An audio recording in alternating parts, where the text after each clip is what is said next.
Commerce के छात्र छात्राओं को ये समझ नहीं आता कि कैश बुक है क्या और हम इसे बनाते क्यों हैं। तो आज के इस वीडियो में आप लोगों को ये मीनिंग भी बिल्कुल क्लियर हो जाएगा एंड आप कैश बुक अपने उल्टे हाथ से बना दिया करोगे 2 मिनट में। तो चलिए वीडियो स्टार्ट करते हैं। कैश बुक, कैश मतलब पैसा और बुक मतलब किताब, यानी कि वो किताब जिसमें हम कैश के बारे में लिखते हैं। अब अगर आप बिज़नेस कर रहे हो तो बिज़नेस क्यों कर रहे हैं? हम पैसों के लिए। तो हमें ये चीज़ पता होनी चाहिए ना कि किन किन चीज़ों में हम पैसा यूज़ कर रहे हैं, यानी कि कहाँ कहाँ पे हमारा पैसा लग रहा है और कहाँ कहाँ से हमारे पास पैसा आ रहा है। ठीक है, जिससे जहाँ से पैसा आ रहा है उसको हम बढ़ा सकें और जहाँ पैसा जा रहा है उसको थोड़ा कंट्रोल कर सकें। अभी तो कैश बुक में हम केवल और केवल बाकी सारी चीज़ों को छोड़कर सिर्फ पैसे के बारे में देखते हैं कि हमारे पास पैसा शुरू में कितना था, कितना और आया, कितना हमने खर्च कर दिया और अब एंड में हमारे पास कितना पैसा बचा हुआ है। सिर्फ इतनी सी कैश बुक होती है हमारे पास। अब आप लोग अगर मान लो घर पे आपने एक गुल्लक लगाया हुआ है और आप उसमें पैसे इकट्ठे करते हो, तो आप कैसे करते हो? मान लो आपका एक छोटा सा बिजनेस है, तो उसके अंदर आपके पास उस गुल्लक में पहले से मान लो पैसे पड़े हैं 20 रुपये। तो आपका कुछ सामान सेल हुआ तो आपके पास पैसे आए 30 रुपये। तो 20 पहले से पड़े थे, 30 और आगे, तो कितने हो गए आपके पास? 50 रुपये। Very good. अब क्योंकि सामान बिकेगा तभी जब खरीद के लाओगे, तो और आप सामान खरीदने गए और आप 10 रुपये का सामान खरीद के लाए। तो 10 रुपये का सामान खरीद के लाए तो उसके अंदर पैसा आया या गया? पैसा गया। तो हमारे पास 50 रुपये थे, उसमें से हमने 10 रुपये वहाँ पे खर्च कर दिए, तो हमारे पास कितना पैसा बचा? 40 रुपये। अब आपकी सेल हुई 30 रुपये की, 30 रुपये का आपका सामान बिक गया, तो 40 रुपये आपके पास पहले थे, तो आपके पास टोटल 70 रुपये हो गए। फिर आपने एक छोटू भी रखा हुआ है दुकान पे, उसको आपने सैलरी दी आपने उसको 10 रुपये, तो पैसा गया। तो उसको क्या कर देंगे हम? माइनस। तो 70 में से 10 चले गए, तो कितने बच गए? 60। तो अब ये तो था हमारा नॉर्मल लिखने का तरीका, लेकिन जो बिजनेसेस होते हैं क्या वो 10-10, 20-20 रुपये की सेल करते हैं? नहीं ना, करोड़ में होती है सेल, है ना। एंड उसको हम डेली ऐसे तो नहीं लिख सकते ना कि ये चीज़ आई तो उसको प्लस करो, ये चीज़ गई तो उसको माइनस करो। ऐसे तो बहुत खचड़म पचड़म मच जाएगी और हमें कुछ भी क्लियर नहीं समझ आएगा, है ना। तो इसलिए इसको लिखने का हमने बड़ी समझदारी से एक तरीका सुझाया है। तो आप लोग कमेंट सेक्शन में बताओ कि इसका सोल्यूशन क्या हो सकता है, हम इसको कैसे ईजी तरीके से लिख सकते हैं। आपको क्या लगता है कैसे लिखना चाहिए? जिसने भी अकाउंट्स बनाया है उसने इसका एक परफॉर्मा तैयार किया कि जिन जिन चीज़ों से पैसा आ रहा है, क्योंकि पैसा आएगा तो क्या होगा? प्लस, और पैसा जाएगा तो क्या होगा? माइनस। तो जिन जिन चीज़ों से पैसा आ रहा है उसको एक साइड लिखो, यानी कि प्लस वाली सारी चीज़ें हमने लिख दी एक साइड, और जिन जिन चीज़ों से पैसा जा रहा है उसको लिखो एक साइड। तो यानी कि माइनस वाली सारी चीज़ें हमने लिख दी एक साइड। हमने एक बुक बनाई, कैश बुक, जहाँ पे हम पैसे का आना और जाना देख रहे हैं, ठीक है। तो वहाँ पे जब भी पैसा आता है तो लिखेंगे डेबिट साइड, और जब भी पैसा जाता है तो लिखेंगे क्रेडिट साइड। फिर डेबिट में से क्रेडिट को माइनस करके हमें ये पता चल जाएगा कि किन चीज़ों से पैसा आया और इन चीज़ों में पैसा गया, और अब हमारे पास इतना पैसा बचा पड़ा है। अगर हम हमारे इस आसान से क्वेश्चन को परफॉर्मे के हिसाब से देखें तो ये कैसे लिखा जाएगा? आपके पास पहले से पैसा जो पड़ा है बिजनेस में वो है 20 रुपये। तो पहले से जो पैसा पड़ा होता है बिजनेस में, क्योंकि आप सारा पैसा, ये तो नहीं है ना कि आज 31 मार्च बिल्कुल खाली हो जाओ, बिल्कुल जेब में खाली कर दो, ऐसे तो नहीं होता ना। तो कुछ ना कुछ पैसा हमारे पास बचा पड़ा होता है बिजनेस में। तो वो जो पैसा बचा पड़ा ना उसको हम अंग्रेजी में क्या बोलते हैं? Balance brought down. Brought down यानी कि पिछले साल का बैलेंस हम आगे लेके चल रहे हैं, ठीक है। तो वो कितने रुपए हमारे पास? 20 रुपये। तो जब हमने अपनी कैश बुक बनानी स्टार्ट करी तो हमने लिखा हमारे पास पहले से ही पैसा पड़ा है 20 रुपये। उसके बाद आपकी सेल हुई कितनी? 30 रुपये। तो सेल होने से बताओ पैसा आएगा या जाएगा? ऑब्वियस सी बात है, पैसा आएगा। तो जब पैसा आएगा तो हम उसको प्लस वाली साइड लिखेंगे, और प्लस वाली साइड कौन सी है? Debit side. अब उसके बाद नेक्स्ट है, आपने सामान खरीदा है तो पैसा गया है, तो उसको कहाँ लिखेंगे हम? क्रेडिट साइड, 10 रुपये। उसके बाद फिर से आपकी सेल हुई 30 रुपये की दोबारा, तो अब फिर इसमें पैसा आया है, तो जब पैसा आया है तो कहाँ लिखेंगे? Debit side. जिन जिन चीज़ों से पैसा आ रहा है डेबिट साइड, जिन जिन चीज़ों में पैसा जा रहा है क्रेडिट साइड। तो वो कितना हो गया 30 रुपये।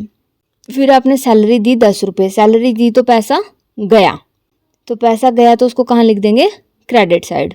तो अब डेबिट साइड का टोटल करो और क्रेडिट साइड का टोटल करो। ठीक है, डेबिट का टोटल ज़्यादा आएगा तो उसमें से क्रेडिट के टोटल को माइनस करके आप लोग बताओ मुझे क्या आंसर आता है कमेंट सेक्शन में लिख के। तो ये आंसर आता है 60 रुपीज़। तो 60 रुपये वो पैसे हैं जो आपके पास अभी बचे हैं, यानी कि सारा खर्चा निकालने के बाद और सारी सेल्स वगैरह के बाद आपके पास 60 रुपये बचे पड़े हैं। तो अभी 60 को क्या करोगे आप, अगले साल के लिए रखोगे ना। तो इसको हम क्या कर देंगे, to balance carry down. Carry down होता है कि इस साल का जो पैसा बचा उसको अगले साल के लिए हम लेके जा रहे हैं, तो दैट इज़ कैरी डाउन। तो 60 रुपये होगा। तो अब हम करते हैं बुक का एक क्वेश्चन। फर्स्ट एंट्री हमें दी गई है cash in hand. Cash in hand यानी कि हाथ में आपके कितना पैसा है इस टाइम, तो वो है 25,000। तो ये बताओ मुझे क्या है, ये है टू बैलेंस ब्रोट डाउन, यानी कि पिछले साल का जो पैसा है। तो इसको हम कहाँ लिखेंगे, कैश बुक के डेबिट साइड। तो टू बैलेंस ब्रोट डाउन 25,000। उसके बाद अप्रैल 2 को क्या हुआ, कैश सेल्स 2,20,000। कैश सेल्स का क्या मतलब होता है, अब कुछ लोग ये ना सोच लेना कि पैसा बेच दिया।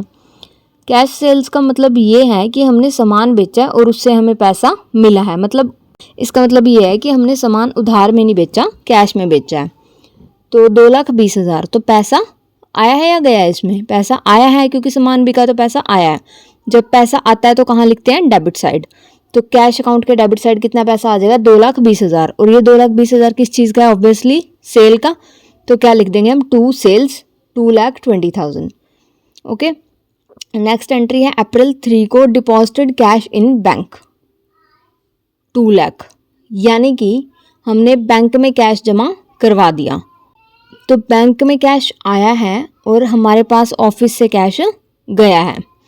तो ऑफिस से कैश गया है ना, तो क्योंकि हमारा पैसा गया है, तो पैसा गया है तो कहाँ लिखेंगे हम इसको, क्रेडिट साइड।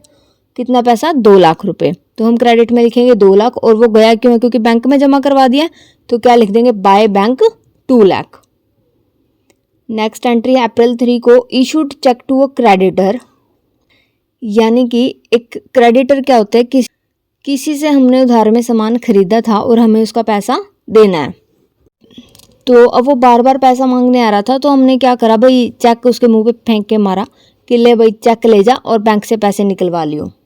ठीक है, तो issued cheque to a creditor 49,900 after deducting cash discount of ₹30,100, यानी कि एक डिस्काउंट दिया उसको 3,100 रुपये का और उसको एक चेक इशू कर दिया 49,900 का। अब हमने उसको क्या दिया है, चेक। तो जब चेक दिया तो वो पैसे कहाँ से निकलवाएगा, बैंक से। तो पैसे बैंक से जा रहे हैं तो ऑफिस से तो कोई पैसा नहीं गया ना, तो इसलिए इस एंट्री को हम यहाँ पे नहीं करेंगे। नेक्स्ट एंट्री है अप्रैल 4 को क्या हुआ, wages paid in cash to Neha, यानी कि नेहा को हमने वेजेस पे करी हैं इन कैश, यानी कि पैसा दिया है नेहा को। तो पैसा गया है, तो गया है तो कहाँ लिखेंगे, क्रेडिट साइड। और क्यों गया है, क्योंकि हमने वेजेस पे करी हैं, तो क्या लिखेंगे, बाय वेजेस 22,500। अब नेक्स्ट एंट्री है अप्रैल 4 को कैश सेल्स टू नीति, यानी कि नीति को हमने पैसों में सामान बेचा है। तो सामान बेचा है तो पैसा आया है, और जब पैसा आएगा तो उसको कहाँ लिखेंगे, डेबिट साइड। तो क्या लिखेंगे, डेबिट साइड में 1,80,000, और ये 1,80,000 है किस चीज़ के, सामान बिका है, तो उसको हम क्या लिखेंगे, टू सेल्स।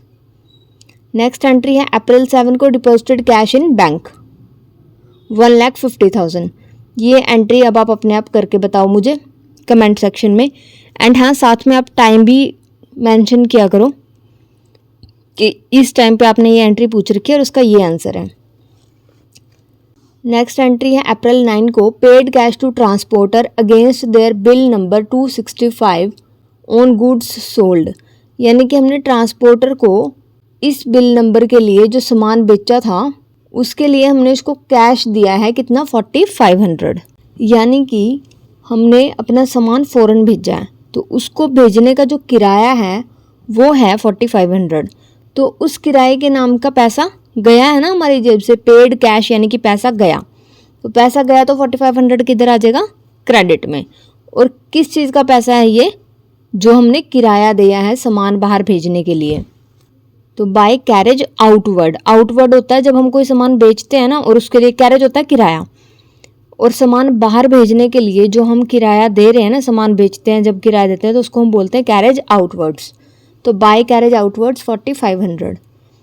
अब अप्रैल 20 को paid cash for repairs to Rashi, यानी कि राशि को हमने कुछ सामान रिपेयर कराया है, उसके नाम के हमने उसको अप्रैल 20 को 2000 रुपये दिए हैं। तो हमने उसको कैश पे किया तो पैसा गया, पैसा गया तो कहाँ लिख देंगे, क्रेडिट साइड। और क्यों गया है, क्योंकि रिपेयर कराई है, तो क्या लिख देंगे, बाय रिपेयर 2000। अब अप्रैल 21 को क्या हुआ, परचेज गुड्स ऑन क्रेडिट, यानी कि हमने उधार में सामान खरीदा है फ्रॉम दीपक, यानी कि हमने दीपक से उधार में सामान खरीदा है 15,000 का। तो अब सामान उधार में खरीदा है तो पैसा ना गया ना आया, तो इसकी कोई भी एंट्री हम यहाँ पे नहीं करेंगे।